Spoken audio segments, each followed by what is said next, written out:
Good morning. How is everyone? To be honest with you, I wasn't sure what to expect speaking on a Friday morning in Amsterdam. I'm guessing you're the crew that didn't go out last night because I see a few tired faces out there that didn't drag themselves in. But nonetheless, I want to thank each and every single one of you for being here. I appreciate it greatly. I'm going to tell you a little story about Sendgrid's founders. Sendgrid was started 9 years ago by three guys that, actually, those three gentlemen up there, they wanted to find a better way to send email because they had set up a lot of email servers across a lot of companies. And what they discovered was email's really hard to scale. Not only was it a pain in the ass to set up, actually making it work across a great massive scale and customer base was incredibly difficult. So they set about to create the first cloud email API platform, and today they've scaled that platform to process over 1.5 billion emails on behalf of 69,000 customers on a daily basis and some very iconic brands that are in your inbox every day. But to truly understand the difficulties around email and why it's so pervasive, we have to go back in time a little bit, so I'm going to give you a little history lesson on email. The first email was sent in 1971 by Ray Tomlinson. It was back then called ARPANET. In 1978, this handsome devil up here, Gary Thurk, sent the first piece of spam. You can actually Google it and read it. He did something really novel. He didn't want to type 490 some odd emails to announce a new DEC Alpha mainframe, so he sent one email to 490 people and probably was the first person to break the internet. He holds this up jokingly, but nonetheless, he gave birth to spam. Webmail started in 1993, and that was truly the inflection point because at that point, email became beautiful and really accessible to a lot of people. You were no longer using email clients like Pine, Gopher, and Mud to read email. You actually saw pictures, and now we see nothing but pictures, so maybe it wasn't such a good thing. Today, there's about 270 billion commercial and personal emails delivered on a daily basis, and on average, people have, 2 accounts or so, 1.75, I don't know how that works, but nonetheless, the average user has about 2 accounts. Who has more than 2? 3? 4? 6? 10? I stopped counting after 10. Anyway, nonetheless, you see what I mean. People actually segment their daily lives based on email and the kind of accounts that it gets delivered to. I have an ancient Hotmail account that receives all of my commerce. The rest of the accounts, they're for personal things and other emails. So it's actually really heartening to see this. And what we determined is, why is email so pervasive? Why is half of all of this email, and this doesn't account for all the really nefarious spam that gets stopped at the gateway by ISPs, why is it so pervasive?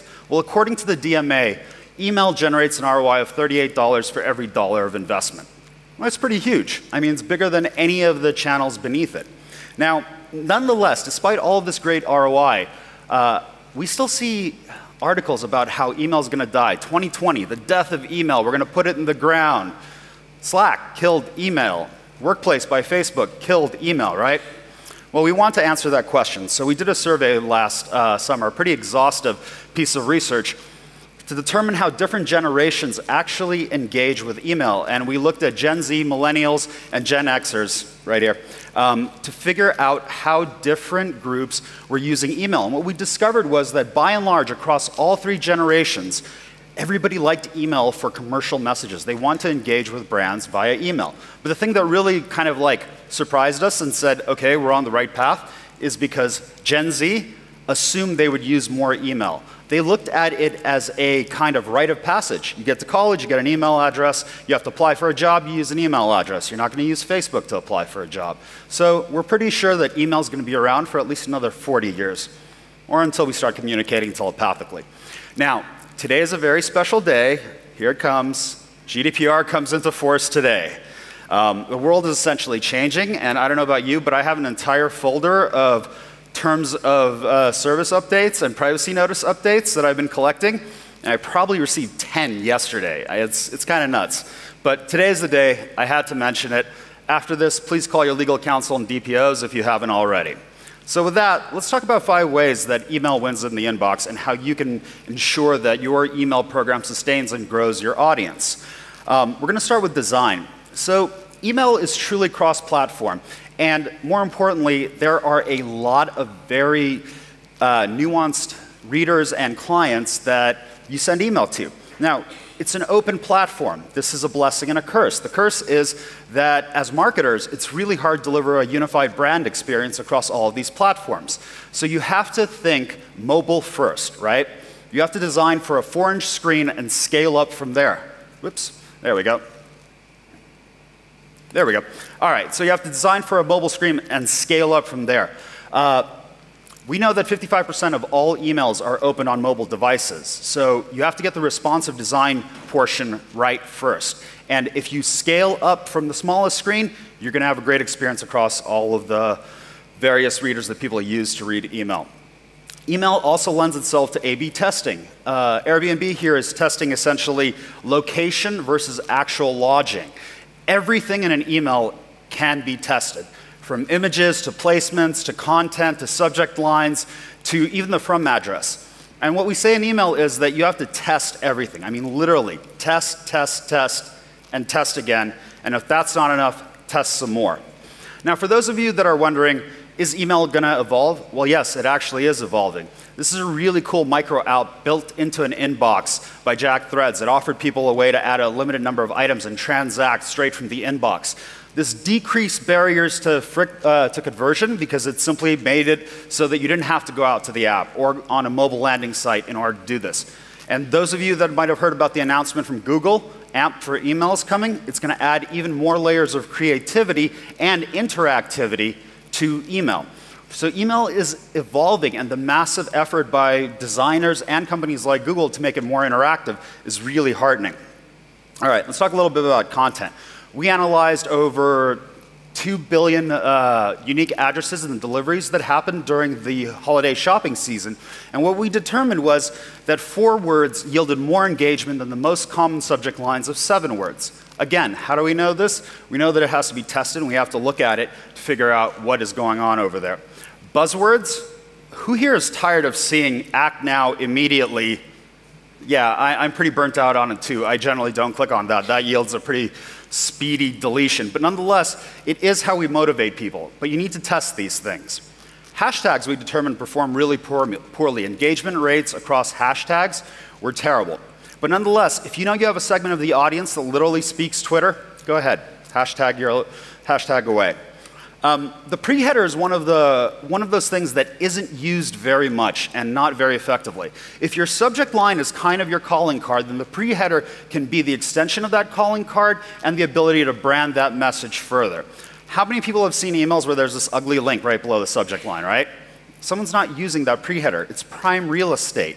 Think about ways that you can actually put the call to action in the pre-header as opposed to the ubiquitous click here to view on a mobile web page, right? Our phones work pretty well. I'm going to guess that most of us aren't clicking that link. So take advantage of it. Now, the thing about mobile that is really great is that it's forced us to think very much about what we're trying to achieve. Back in the day, we used to deliver entire web pages to the inbox, but today it's all about a clear, concise call to action. Think about 1 offer, 2 offers max. Don't go crazy with it, okay? Average attention spans are equivalent to that of an insect. Buzzing around. How many emails do you delete when you glance at them for no less than 1 to 2 seconds? Your users are doing the same thing. So focus and limit what you want to do and be clear about what you're trying to accomplish. So context, oops, there we go. I am not clicking today. So context. Relevancy. There was a previous speaker here that talked about collecting all of these user behaviors and all of that data. That is absolutely true for email. In this example, Bands in Town is sending an email that actually locates place and time and previous actions. This is how we breed engagement through email. We create relevancy in trying to tie the real world to this digital experience. eBay, same thing. Every email you get from eBay is based on things you've looked at or correlated to things that you've looked at and engaged with. And eBay does something really cool. They've actually developed a proprietary technology that updates the content in the emails at the time of open. I mean, they have a really unique problem. They have no catalog. They have no stock. That record you were trying to bid on, here today, gone tomorrow, so if you opened an email where everything was expired and non-existent, that would be a really sad panda moment.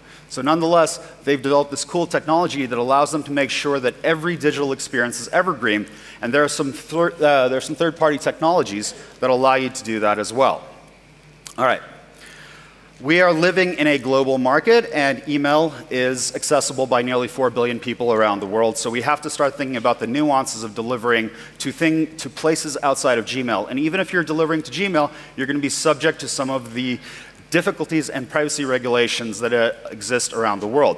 So one of the things that we need to consider are kind of how people interact with email. And if you're sending email to China, for instance, it's considered a best practice not to deliver email outside of Chinese business hours, because the vast majority of email accessed in China is accessed on a mobile phone, so you're literally waking people up. And ISPs respond negatively when they see large amounts of email coming at their front doors in the middle of the night. Take into account where someone is and the kinds of privacy laws that govern how you collect addresses, how you store them, process them, transfer them, and their laws. This is a consent continuum, and this demonstrates how different consent is around the world. And because at the heart of GDPR is consent, and here I'll throw out the legalese, consent under GDPR is freely given, specific, informed, and unambiguous. You understand all of the nuances that exist in trying to get consent in a meaningful way. This is the only way to grow a healthy list, is to get consent and comply with the privacy regulations in a given geography. ISPs around the world are not the same. Gmail will accept mail very quickly, but all of their filtering is very, very individualized. Yahoo likes to slow things down. They like to let it trickle in until they see user response, then they'll open the gateways. Orange, on the other hand, greatly limits connections. So understanding where your audience is and segmenting and optimizing for that domain-specific delivery is absolutely crucial in order to succeed. Now, I'm going to spend the majority of the time on deliverability because guess what? If the email doesn't arrive, there is absolutely zero engagement, and all that beautiful design work that you did is absolutely for naught. We know from research from companies like 250OK and ReturnPath that almost 20% of email goes missing. It either lands in the spam folder or basically gets blocked at the gateway. So think about it. A list of 1 million people, 200,000 never saw that email. That's money on the table. So we have to find ways to optimize deliverability on a massive scale. But unfortunately, deliverability is incredibly complex, and there are both technical and human factors involved in achieving good deliverability. Things like setting up IPs and your email authentication that will protect not only your brand, but your user's inbox require a good deal of know-how and skill. This is where I would say, if you don't know what these things are, talk to your email service provider or get one, because they are important to your success. Not only do they help in terms of brand protection and fraud mitigation, these are the things that are going to ensure that you have a data point in your overall IP reputation that will help your delivery. So reputation is a term that gets bandied about in reference to deliverability quite often. And what it basically is, it's like a fuzzy construct, right? Reputation is a nebulous thing we use to refer to our ability, the reputation of our IP to deliver a given volume of email to a domain. And it's basically a summation of all the email that gets blocked, how it lands in the spam folder, how much of it gets opened, etc. We use reputation, but here's the thing. Your reputation at every ISP is unique because they're basically closed boxes, and they don't like to tell you where the mines are in the minefield. So what are the basics of reputation management? Well, you have to ask permission. Remember when I said consent is key? Consent is key because if you're going to seek consent, you're going to ask permission to use someone's email address. How many of you have preference centers? Yeah, a few? More preference centers, because this is a way for you to get people to tell you how often they want to receive email. I don't want 3 emails a day. I may want 1 email a week. And guess what? If you send me 3 emails a day, I'm going to mark you as spam. That's what a preference center does. It solves a lot of those problems because it becomes another source of truth, another signal to us as marketers to figure out what people want and how they want to be messaged to. Now, if you're going to take a picture of the next slide. We had a conversation with Gmail on stage, and this is what these are the kinds of signals that they basically say determine reputation or whether a mail will deliver. Now, the things in blue, these are signals that we can see. We can track whether an email has been opened, and we also know when someone's marked it as spam. However, what about reply to addresses? Who here uses a do not reply to address?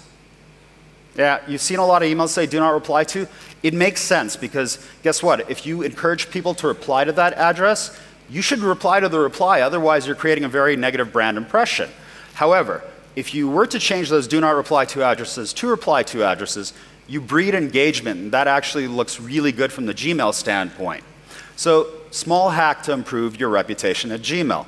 Placing things in special folders is another way that Gmail knows that someone is engaged with that message. So creating a construct, your own version of this, on the signals that you can see outside of the inbox is really crucial to establishing baselines of your own deliverability and resolving problems. Now, list growth should always be organic.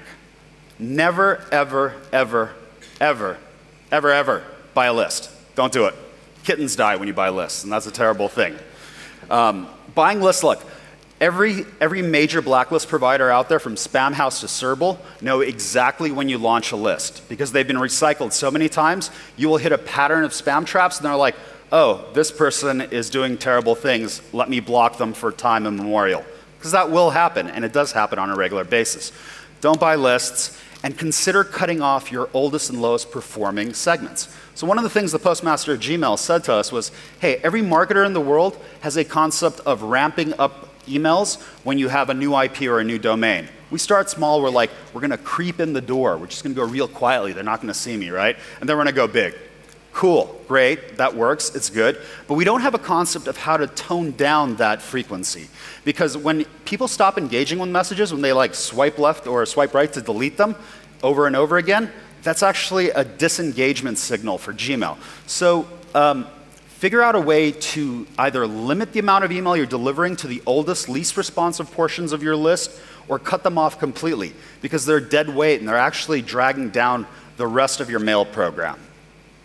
Now, the great thing about email is that it's really, really instrumented. You have the ability to measure everything, and it is an incredibly iterative process. Every campaign will enable better insight and better targeting for the next campaign. So set baselines, track against what you've done in the past, and set realistic KPIs for the next iterative cycle. And with that, I'll just say this. Send beautifully designed email to people who really want to receive it, and you'll be just fine. Thanks for your time.